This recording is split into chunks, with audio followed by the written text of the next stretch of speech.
Under my administration, with the help of two great men, these are great men, Tom Homan. Did you ever hear of Tom Homan?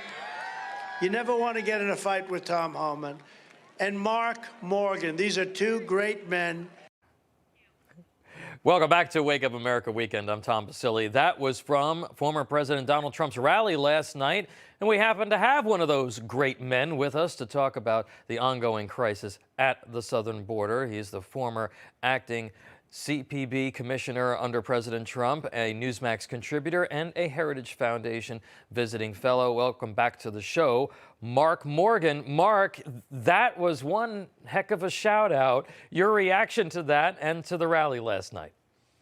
Yeah, look, first I was honored and humbled by the mention, but I was also honored to serve under President Trump. We accomplished incredible things. It wasn't just Tom Homan and I, it was the incredible men and women of ICE and Customs and Border Protection. But, you know, we also had help from key members on Capitol Hill, like Senator Ron Johnson, who chaired a key Homeland Committee. He understood what it meant, just like President Trump, how important it was to secure our border from the vast threats that we face. You know, it was his, Operation Safe Return that led in part to the Remain in Mexico program. That was one of our most, essential, effective programs that we had. And we need more leaders to step up, like candidate for Senate Arizona, Jim Layman, to go back. We need people to understand, just like President Trump did, how important it was to secure our borders. Yeah, let's talk about some of the what's going on at the detention centers along the border. Overcrowded, full of COVID outbreaks. They're understaffed. Americans are saying to themselves, wait, look, we've got to get jabbed here now 2, 3, 4, 5 times, whatever Fauci tells us, to keep our jobs. But yet we've got these COVID outbreaks. We've got people living in terrible conditions. What needs to be done to help alleviate this situation? Yeah, Tom, look, I couldn't have said it better myself. I mean, hypocrisy. And this is why we understand that everything that's going on with COVID, this isn't about science. This is about politics. If you want to keep your job, they try to, mandate you get a vaccine, but you can break into our country illegally. No testing, no vaccine requirement. It doesn't make sense. What we need to do is take a page out of President Trump's playbook. I think the president did a great job last night to make the case that this administration inherited the most secure border. And look, I love it when he says all they had to do was go to the beach. But they stopped the Remain in Mexico program. They've expanded sanctuary cities. They returned to catch and release. They stopped deporting criminal aliens.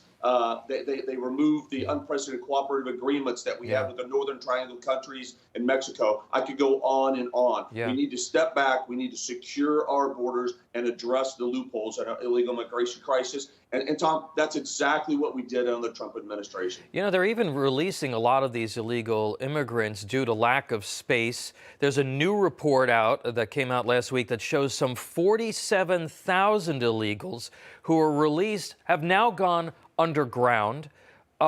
What did they expect was going to happen when you release people and you say, yeah, we're going to trust, here's a bus ticket or a plane ticket, we're going to trust you to get back in touch with us or to make your court appearance. This is exactly what we're seeing going on when you have so-called bail reform, where criminals don't show back up to court.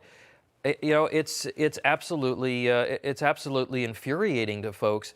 And are we seeing any shift? I know that they put Remain in Mexico, they've sort of reinstituted, but are we seeing any shift in policy here? No, it's just the opposite, Tom.